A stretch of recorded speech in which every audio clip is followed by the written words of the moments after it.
Can you hear me? Yeah, cool.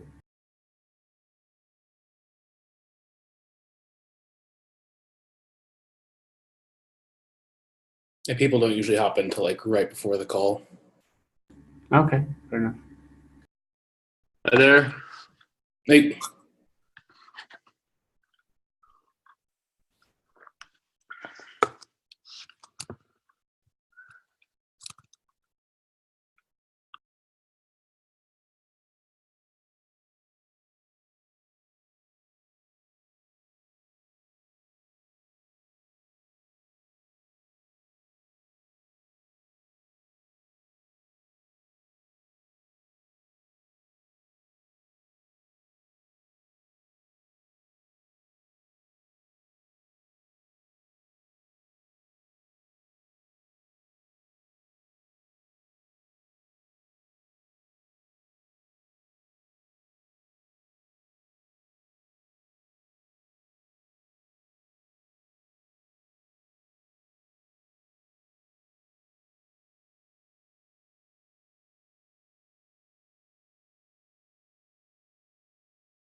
Hello, everyone. I don't see Irfan here yet. I'm not sure whether he's going to join us, but perhaps we should get started so long because we're 4 minutes in already. Yeah, probably time to get started. Cool. So, yeah, I think Ricardo and the folks from CERN offered to give us a bit of a presentation today. Maybe you want to kick it off, and then we can move on to the other agenda items after that. Okay, sounds great. So I'll try to share a screen. Just give me a second. This one should work. Okay, is this working? Yep. Yeah, looks good. Okay, so I'll go through, actually, with Lucas, the goal today is just to give you an overview of what we've been doing. So we gave a presentation quickly at KubeCon on the work we've been doing. I hope this at least triggers some questions on some details of how we are doing things. So I'll give the basic motivation why we are trying federation. So CERN has a large amount of resources for processing the data from our detectors. And the main motivations cover things like periodic load spikes that we have. Once or a couple of times a year, there are international conferences where people need more resources. Sometimes they look at old data and they try to do some reconstruction over that data. So they need there's periodic spikes for this. Then also simplification. So we have a lot of custom systems that we've built in-house over the last 20 or 30 years. We do custom monitoring for all of these. We have to manage the lifecycle alarming. And then deployments. So every time we have to use external resources, it's very common that the APIs are different. The notion of the resources underneath are also different. A network is not a network, the same network everywhere. So the fact that Kubernetes offers all these common things is why we are trying to look at it to have a uniform API. So the two main use cases we've looked at is the CERN batch system, which has something like 350,000 cores these days, I think, or 300,000. And then recast analysis, which is a more forward-looking cloud-native way of doing things. So the HT Condor one is, I'll briefly describe the HT Condor system. So it has four main components. Yeah. Can I interrupt you for one brief second there, Ricardo? Could you give us a rough indication of how many clusters you're talking about? You mentioned 300,000 cores. How many clusters are involved in that? Right. So so actually internally we've been using Kubernetes for a lot of things. We have something like 200 Kubernetes clusters, but they are not all dedicated to batch. What we do is we partition the resources on basically every time we buy new resources, we set up a new, what we call them cells, and we have something like 70 dedicated to batch right now. So that would be roughly the number of clusters we would be talking about in-house. Cool. And when you say in-house, are those pretty much co-located in the same data center, or are those across? So we have two data centers. So the main one is here in Geneva, and we have another one in Budapest. But actually, the links are pretty fast, and the only issue we see is latency, which is like 23 milliseconds. But in reality, we view it pretty much as a one data center. There's no separation. Okay, thank you. Yeah, feel free to interrupt me if I miss something. This will be a quick overview. So sorry, one follow-up very briefly. I think in your talk you mentioned external data centers, perhaps at universities and other research centers that were also potentially involved. Is that the case? Yeah, so I have a backup slide for that. So I'll put it. Cool. Feel free to refer my questions till later. Yeah. It's probably good to cover it now. Actually, it's a good follow-up. So CERN is what we call the tier 0, so when the data comes from the detectors, we store it all here first, and then we do copies at what we call tier 1s, which are pretty big, large-sized centers also. So those are our main centers. But then we have a couple of hundred smaller centers that can be universities or laboratories around the world that want to participate in this program. And over the years, over the last 10 or 15 years, we've connected them all together. In total, we have something like 200 sites. So we run jobs over all these sites, something like 500,000 jobs running at any moment. And in total, we have 700,000 cores.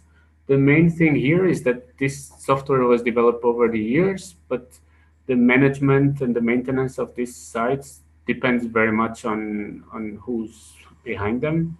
So it's kind of problematic, and it's kind of a trend to move to like a smaller number of sites, but larger, like better well managed.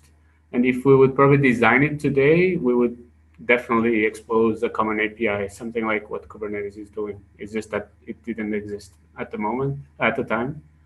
So it's kind of like Kubernetes is kind of this distributed infrastructure we have with Kubernetes. It would be kind of V2 of all of this. Yes.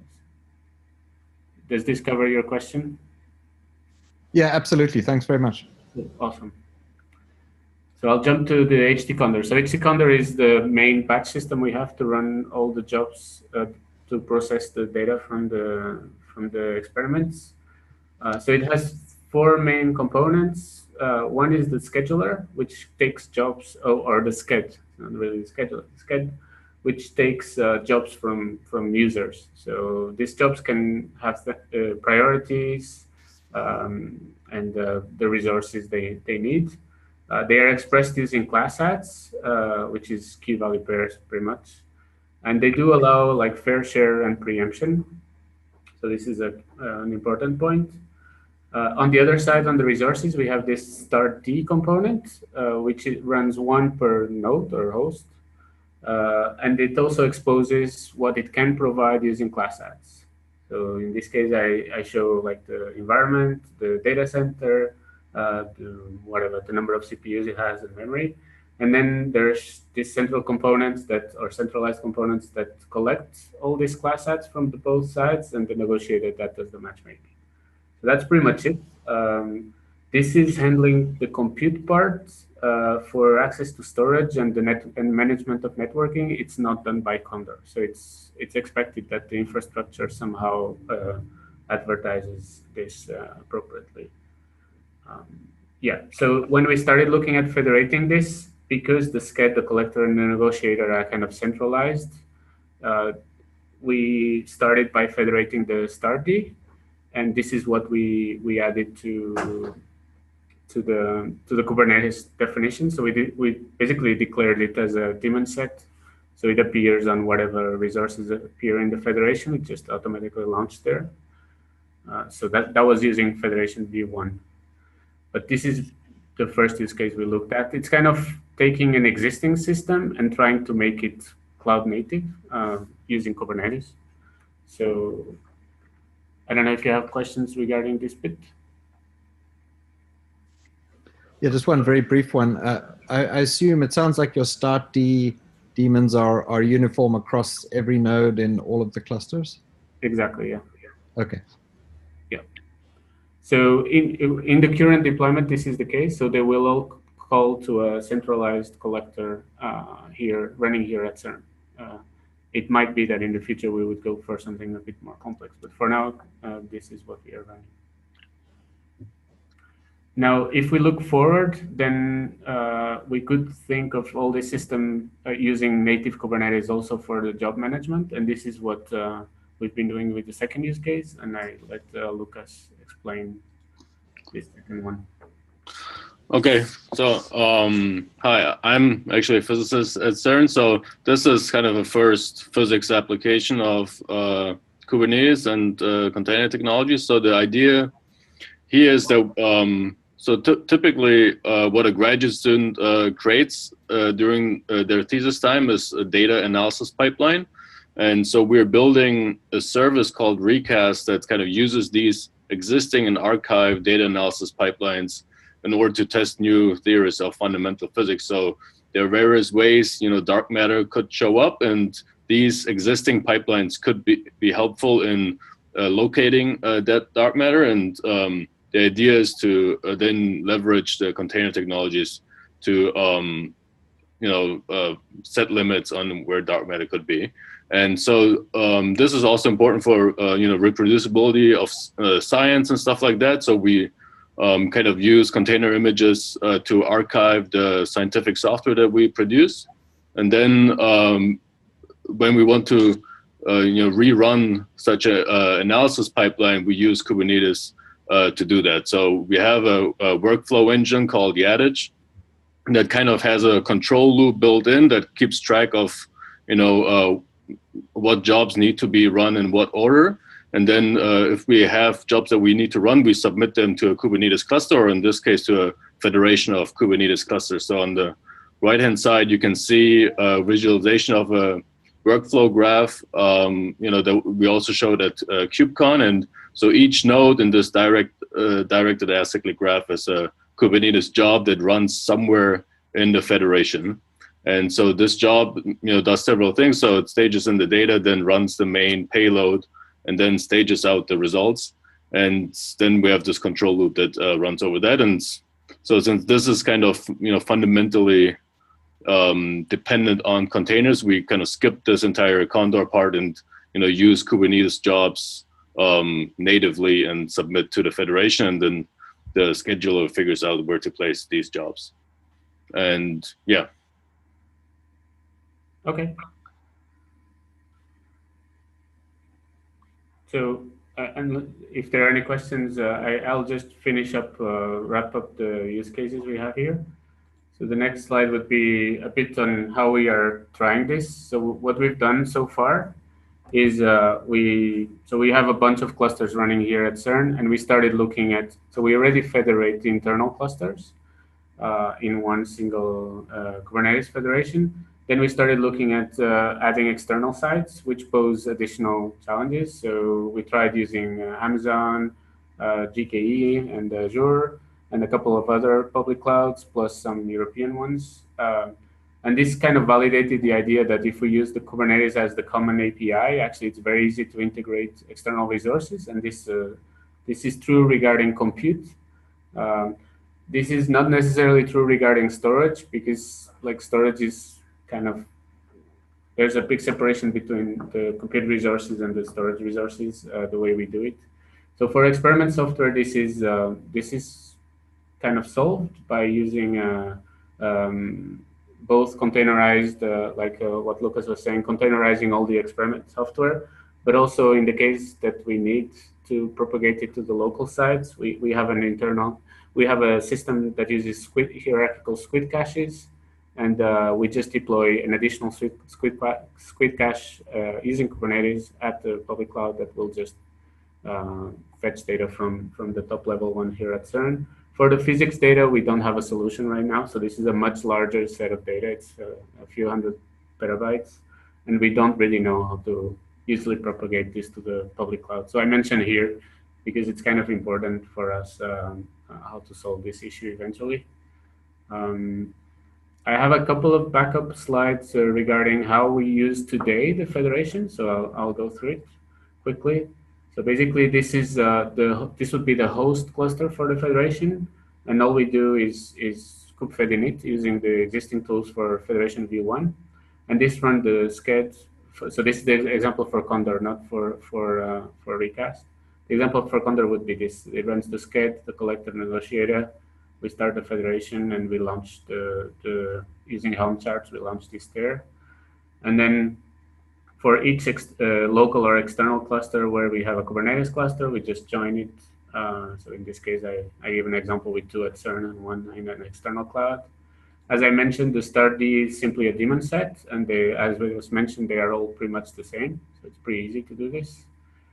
So this is just the description, also using a Helm chart. And the last bit is the storage. So we do have this way of having this hierarchical storage where this, call it stratum 0, is the source. And then it's just squid caches at the local sites, which are read-only to pull the software as it's required by the jobs. And there's like a warm-up phase to get the current software being used, the popular software being used.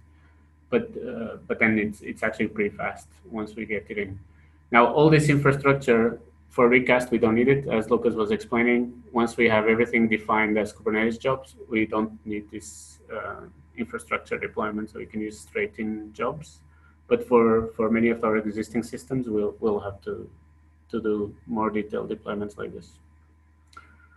And I think that covers more or less the work we've been doing till now. So amongst the systems that execute jobs, is there like, how do you communicate about the setup of like RBAC and service accounts and so forth in each of those clusters to ensure that the jobs are going to be able to run? Is that a problem that you deal with? So for the Condor part, the job execution on the Condor part is not really managed by Kubernetes. So as long as the start D has the proper configuration to talk to the collector, that's fine. When we do actual jobs, maybe Lucas can give more information, but I think we are using one single account that is taking everything, right? Yeah, so right now we use a single service account, and so it's a job of the workflow controller to construct manifests that are guaranteed to work. And so if we at some point have multiple ones, the workflow controller would have to deal with it. But right now we don't do that. Okay. All right, thanks. So one of the things we are looking right now is integrating the RBAC with our own CERN identity, or some kind of federated identity that we might have also around here. But initially, it would be CERN identity, because it's kind of expected that that everyone running work jobs here will have a CERN account. Cool. I had another question about your federated jobs, which seems like a very interesting and pretty big, large-scale use of federation. So in our federated jobs in V1, we had some fairly fancy features for dynamically scheduling jobs between clusters and pushing more workload into the faster clusters, etc., to complete the job quicker. Did you use any of that, or could you perhaps just go into a little more detail about how the jobs get federated across multiple clusters? So for now, we didn't do any kind of prioritization of the jobs. I wasn't even aware that was possible with V1. We didn't try it. So we were kind of just, it was a simple queue. Something we will have to do is to have some fair share between the different experiments. It's not something we tried until now. Yeah, so right now we just use the normal job. So I'm aware of this Cube Arbitrator project that kind of implements a queue, but we haven't used that. And also, I had a look at V2, and I saw that there's things like placement of overrides. Is this something that would be used for this purpose, or? Well, so there's two kind of dimensions to it, I guess. The one is selecting clusters like the jobs to run. The other one is figuring out exactly how many work items get delegated to each cluster. And so, and you can do both of those either statically or dynamically. I don't know if you want me to kind of go into more detail on that, but yes, we should have federated jobs in V2 with feature parity with V1 by the end of June. So if that's something you would be interested in, we could perhaps dive into it deeper. I think the placement is more of a primitive, and so there'll be like a scheduling component implemented on top of that, to be able to provide parity with V2. And the expectation is like there'll be something provided by Federation, but if you need special capabilities unique to your environment or use cases, you'd be able to implement your own scheduling mechanism and basically write placement or override resources and have the propagation still work. You don't have to write the propagation over. Okay, I think this is definitely something we'll need, because as I mentioned, like when we start adding external resources, in many cases it will be temporary. So we'll buy, say, for a couple of months, and we don't want all the workloads to go there. So we'll need some kind of tagging. And yeah, the way we implemented it in V1, and we can certainly talk to you guys. We based it on first principles rather than any specific use case. But the basic principle is that it's assumed that there is some common work queue that all the clusters can pull work items off. And then we divvy up, you can actually specify an initial weighting of clusters. So it'll put, more or less items to be completed in each cluster. But then it will automatically reallocate between clusters. If, for example, work is not successfully being done in a cluster for whatever reason, maybe it's misconfigured or maybe it doesn't have capacity or whatever, then the work items will be transferred to another cluster which is making faster progress. And the theory being that the ultimate goal should be to get the work done as fast as possible. But it doesn't currently have enough intelligence to do things like get the work done as cheaply as possible, if that was a constraint. Okay, and one thing we were, but that looks like exactly what we want. One thing we've been discussing is the cost of running in the different external clouds. Mhm. Is this something we could easily input to the scheduling? Yes, I think so. I mean, when I say easily, it's not like a configuration parameter, but I think there would be a fairly simple add-on, or in the worst case, you could build a custom scheduler to do that. If you knew, what the cost of processing a work item in a given cluster was, you could get it to, and I guess it would be a trade-off between cost and time. Exactly. If you put all the work in the cheapest cluster, obviously it would ultimately get done cheaper. It might just take a very long time. Yeah. So I don't know how you would want to balance that stuff, but it's certainly something we'd be interested in exploring with you. Yeah, this is like looking forward. It's not for now, but it's something that we've been discussing internally. Yeah. The other thing that strikes me as potentially useful to you, and you already mentioned it, is you got a lot of data flowing between these clusters, and figuring out how to do that best. I mean, the very simple approach of having squid proxies or something in each cluster, and just pulling it all out of some central data store is one option, and it might actually work fine. But you could also do things like restore snapshots into particular clusters, etc. Right. So for the software, we know this works because we're not talking about like multiple petabytes. But for the physics data, actually, it's an unsolved issue for the external clouds. The way we do it right now is using like a distributed storage system that we've built over time, but it only works because we know the sites participating very well. I don't know how easy it would be to extend this to public clouds. So it's something we are looking at. And could you add some color to?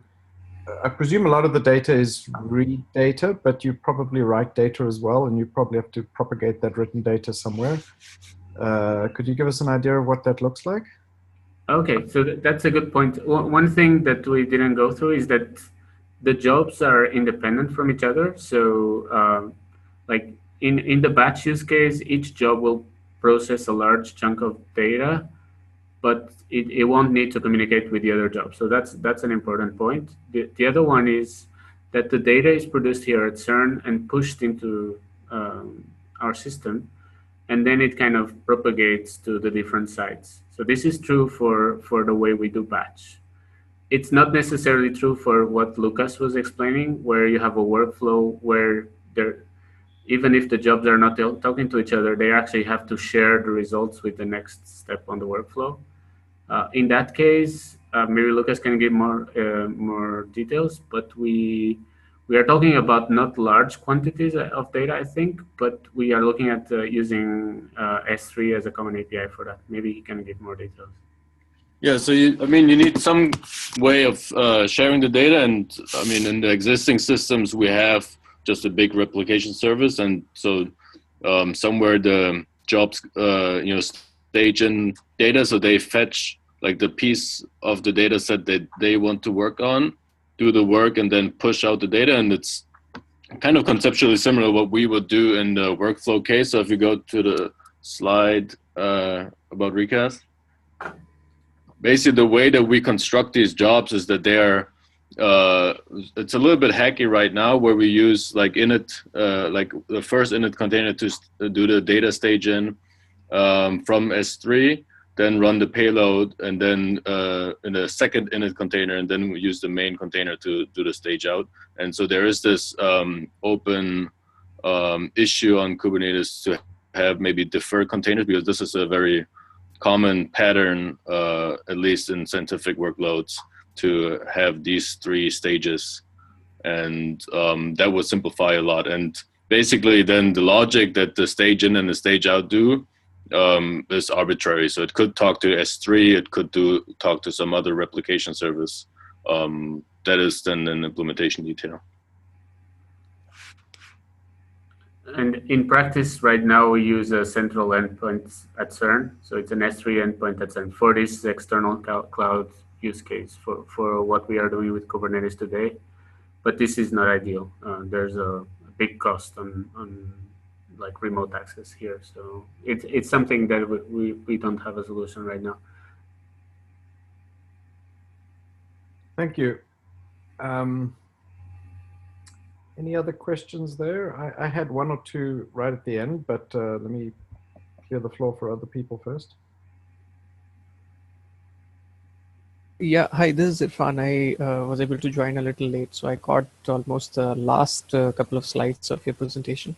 So I noticed some specific requirements, like Quinton mentioned that the V1 job controller is done in a way that it can do only some limited parallelism or move the jobs across if they are failing into one cluster, that kind of stuff.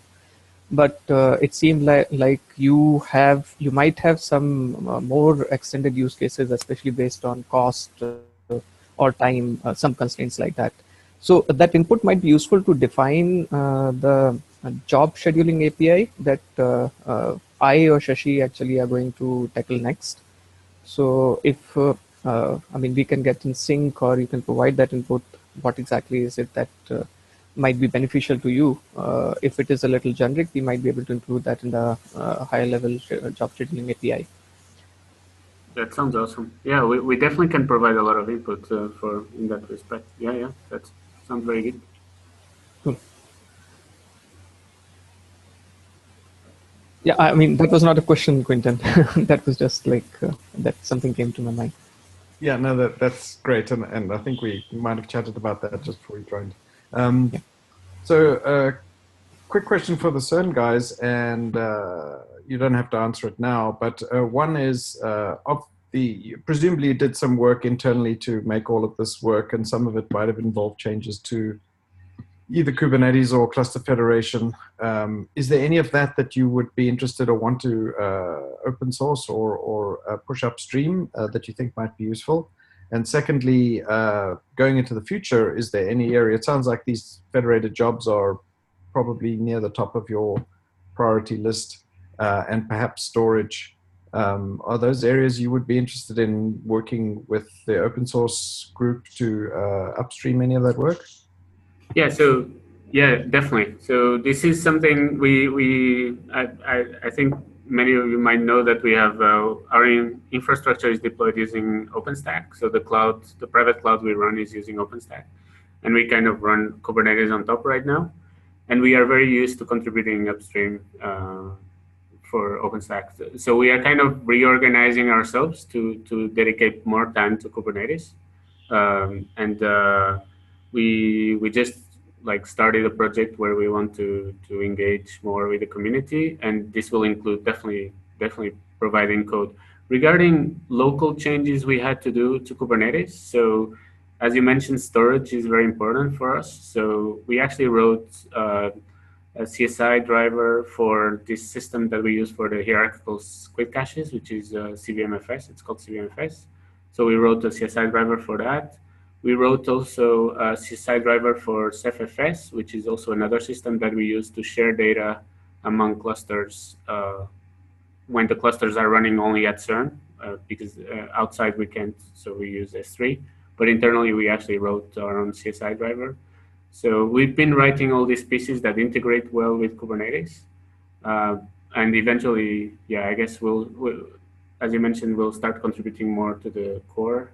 I think the multi-cluster is probably the SIG where most of the stuff we do is being handled. So I guess it would be in this area. Excellent. Yeah, federating storage is an area we've given relatively less attention to than the other areas up to now. And it sounds like you guys have some very hard-won experience with some of the biggest data sets in the world. So it'd be great to put our heads together and see what we can come up with there. Yeah. Can I have a question as well? Sure. Hi, Ricardo. Thank you for presentation. So my question is, there are 3 stages of the job: data stage in, analytics job, and data stage out. What's the practical kind of duration of each stage? And Lucas will probably give a better answer. Yeah. Yeah. So typically, there's like two separate issues with the data staging. So there's like a out of scope issue of what data center and what machines have what data local, but then there's also the in scope issue of staging the data into the container, and that should happen relatively quickly if the data is already on the physical machines. And then the main bulk of the job would be the analysis job. So this can be multiple hours, right? And so that's also why that's kind of the biggest slice. And then the stage out should also happen relatively quickly. Okay, thank you. And for the batch use case, we actually have cases where jobs, it's not hours, it can be like a day or two in some cases. It's not uncommon. Okay, yeah, thank you.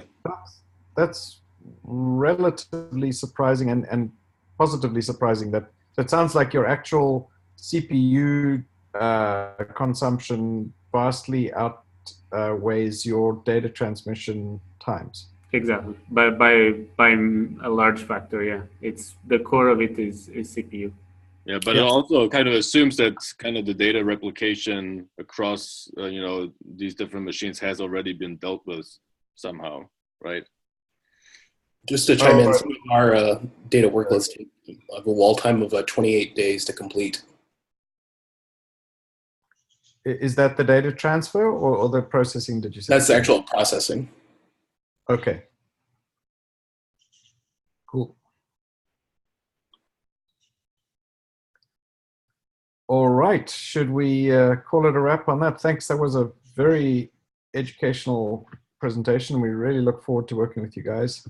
Feel free to, so for those who may not be familiar, we kind of have two main sync ups with regards multi-cluster in general. We have this one, which happens every 2 weeks, and this covers all things related to multi-cluster. So right now we have cluster registry, we have multi-cluster ingress, we have federation, and over time I'm sure we'll have more of those. And then federation is such a kind of big piece of that we have a separate working group for that, and that meets also every 2 weeks, I believe, and that's where we dive deep on, and the focus of the effort there is on Federation version 2, which is due for alpha release in June.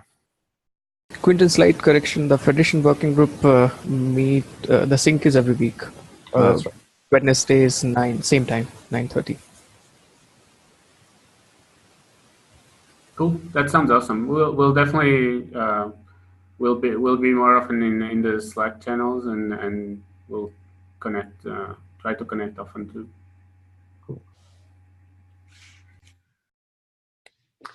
Right, Irfan, do you want to take it away from there?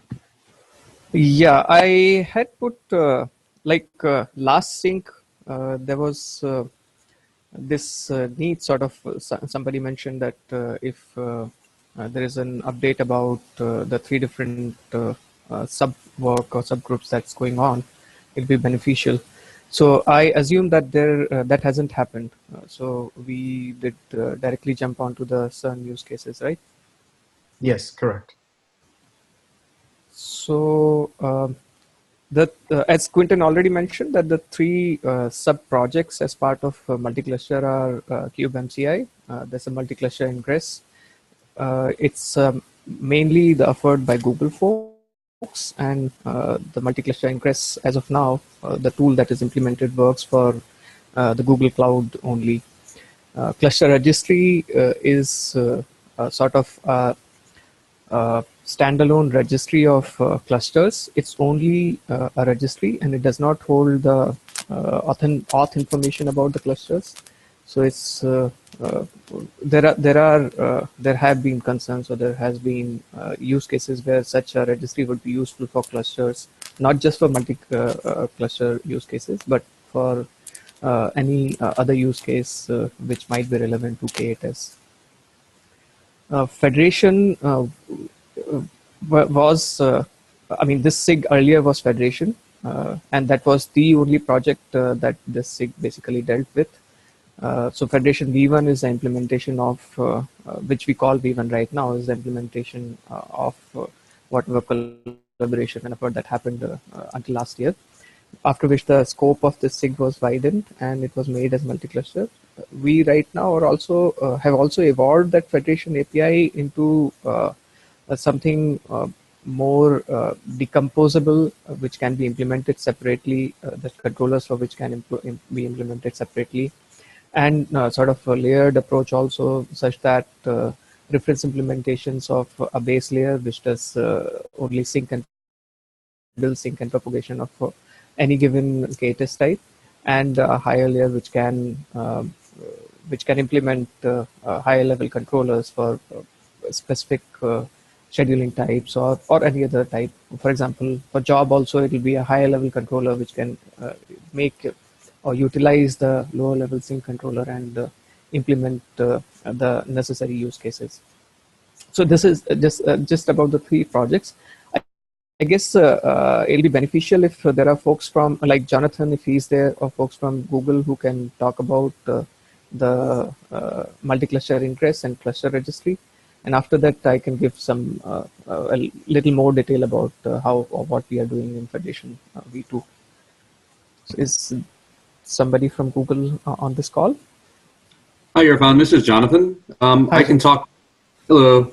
I can talk about cluster registry. I do unfortunately not have that much context on the work that's being done for kubemci. Okay. I don't believe that anybody is on the call who is more familiar with that effort, but I will at least talk about the cluster registry. Okay, that's great. So the cluster registry there's been a small flurry of work in the past few weeks to get the cluster registry API more ready for a beta release. A few weeks ago, the API was updated from using an extension API server to be a CRD-based API, which was a significant simplification to the amount of code in the repository and the amount of machinery necessary in order to set up a cluster registry, both I think in the bootstrapping use case and in the more general trying to run it as a production use case.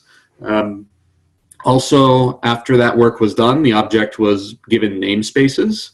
And then over the past few weeks, I did a few changes to the object, one of which was to add a very simple conditions field into the status with one condition, in essence, a condition that can be used by a controller to report that the cluster is okay, specifically keeping the definition of okay somewhat loose with the understanding that in different contexts, okay may mean something in one environment, but may mean something specific in 2 different environments, but should generally mean that for this given environment, you can get to the cluster, you can interact with this cluster is okay.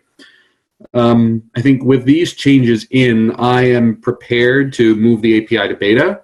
I wanted to let the changes sit for, say, a little bit of time in order to make sure that nobody had come and had some more suggestions or arguments. The other change that I made was I modified the way that the cluster object references authentication information from being a map to being an object reference.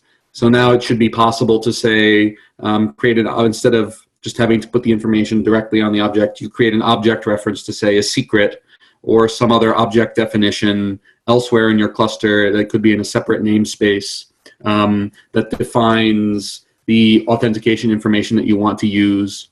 And there's also now 2 separate object references, one meant to be used by controllers or robots that want to interact with that cluster, and one that is meant to be used by users, which should hopefully make that delineation clearer and easier for people who are attempting to build automated tools to not stamp on something that a user wants to do with their the cluster and the cluster registry to store credentials for themselves.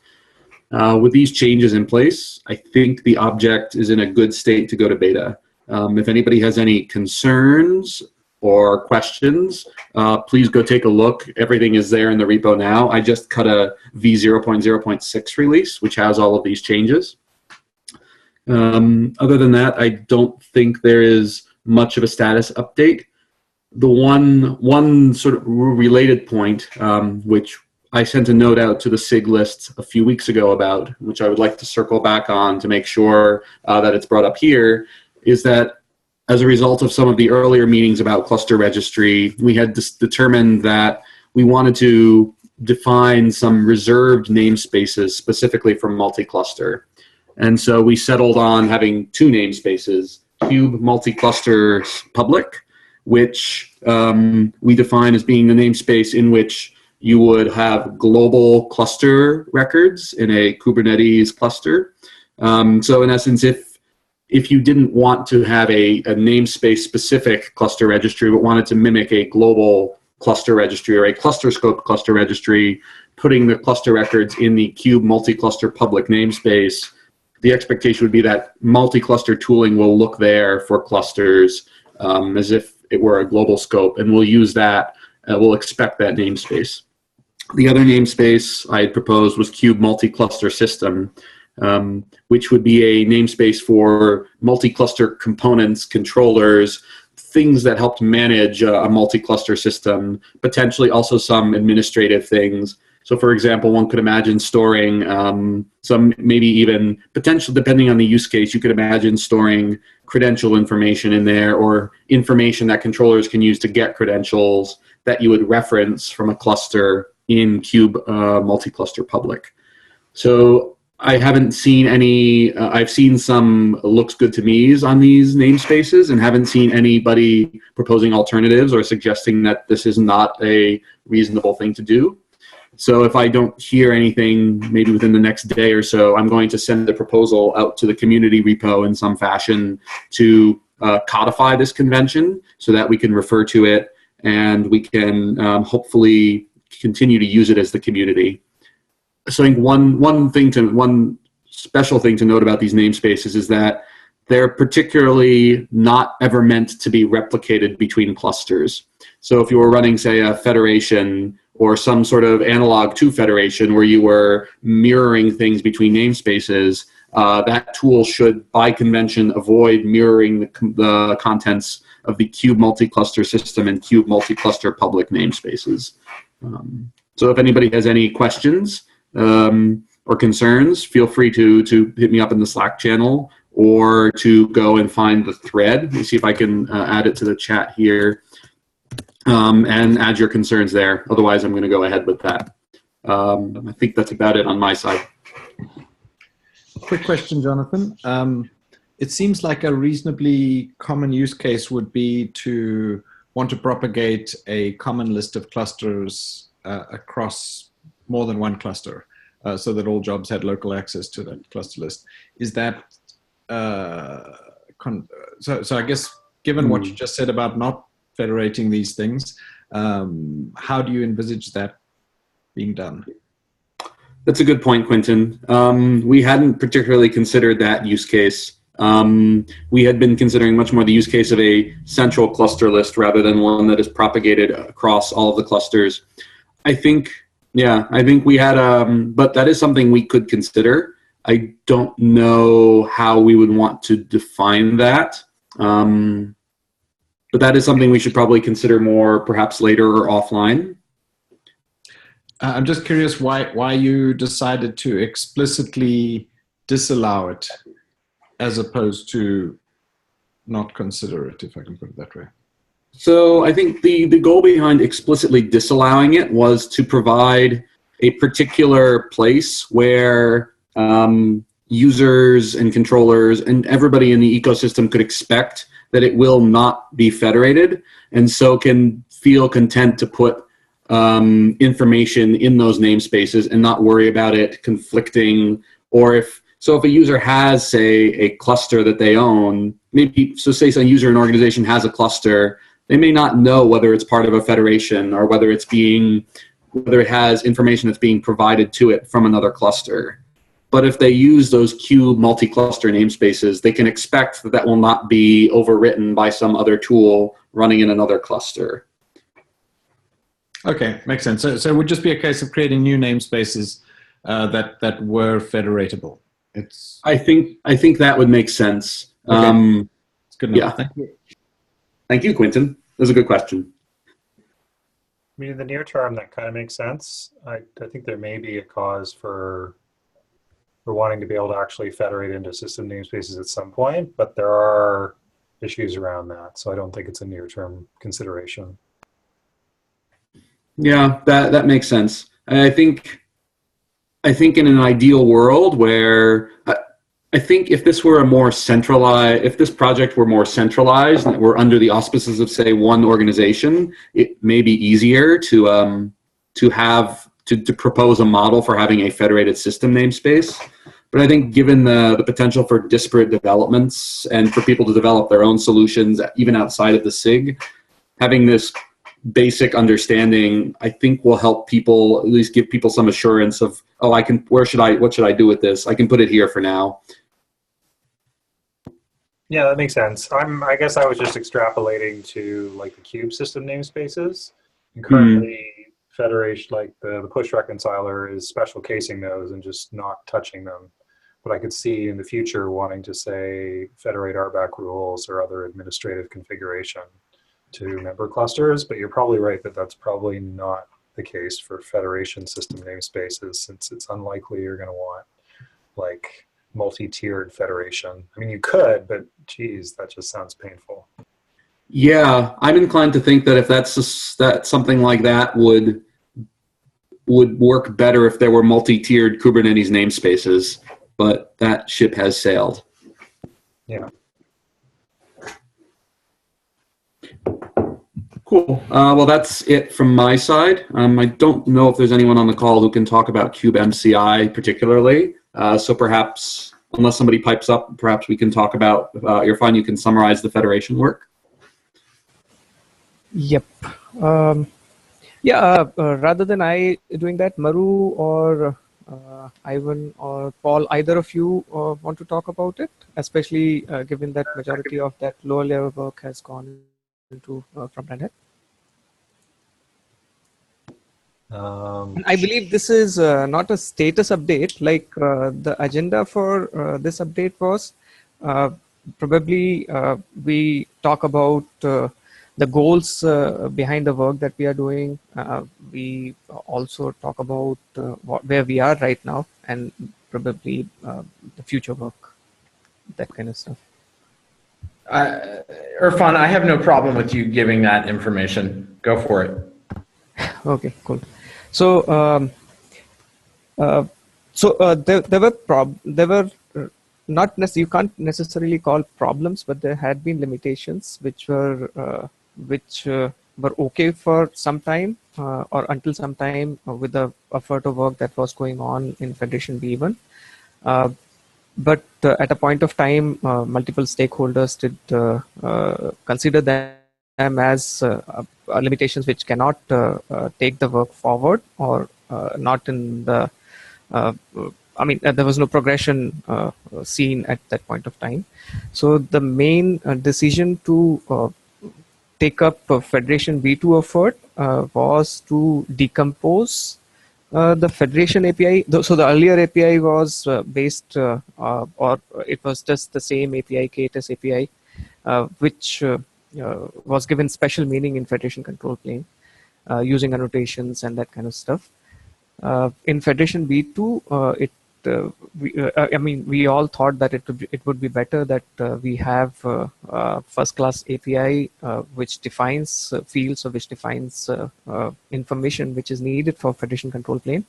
That was one of the major points that led us move here, and the goal over here is that it should be the API is multiple APIs. It's not one monolith API. So we also have divided one particular, say, Kubernetes counterpart API into multiple objects also, so that the development and the progression of the same can happen independently.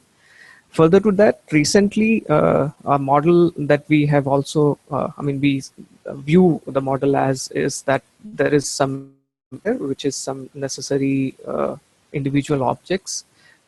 For example, per object of Kubernetes, say we have a secret, so there is we define them as template placements and overrides, and this is enough, we say, to federate a given KTest type.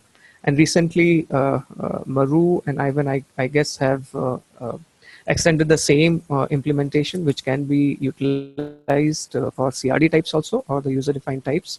So this we sort of call a layer, and on top of that, specific use cases or proprietary use cases can be built, which we call higher level controllers or higher level API. So an example would be scheduling type, or the job is a very specific use case for that kind of API and the associated controller. So so currently we are here, and our future work that we are thinking of going ahead, we can't talk about very long-term kind of a future. We can talk about short-term, maybe a couple of months ahead. So we have, one of the goals that we have is that we can move to we have implementation as of now. That implementation is, it's aggregated.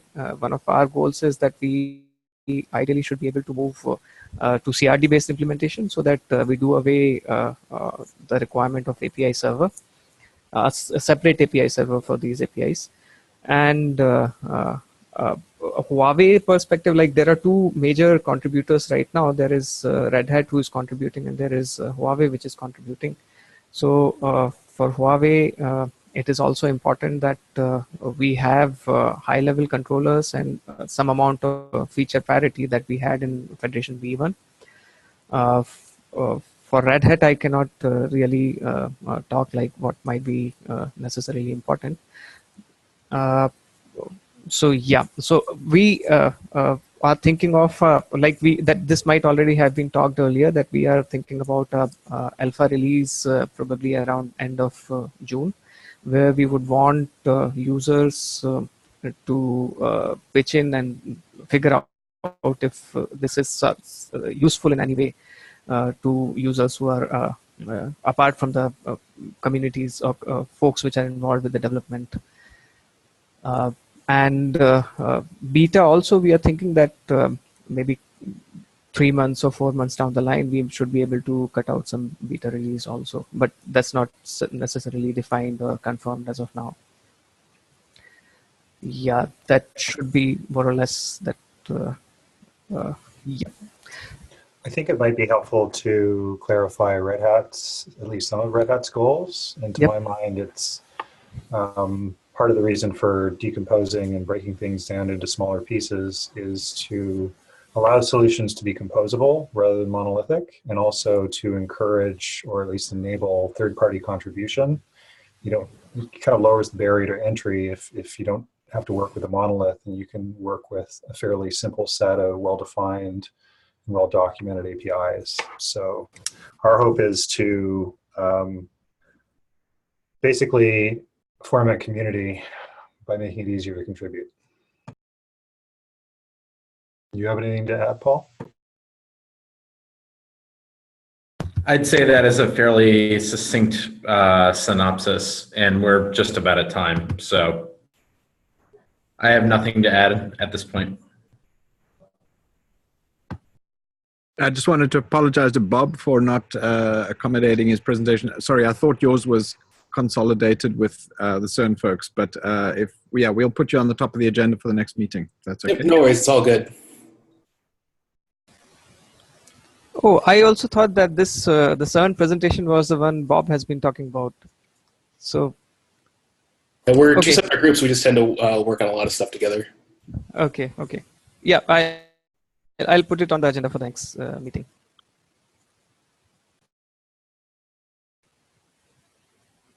Cool. So I think we are up in terms of time also, and I don't think there is any other point that we need to talk.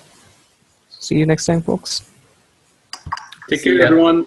Thanks If all. you're interested in Federation, tomorrow is at the same time? Yeah, the Federation sync happens every Wednesday, same time as this multicluster sync. Thanks, everyone. Bye-bye. Ciao.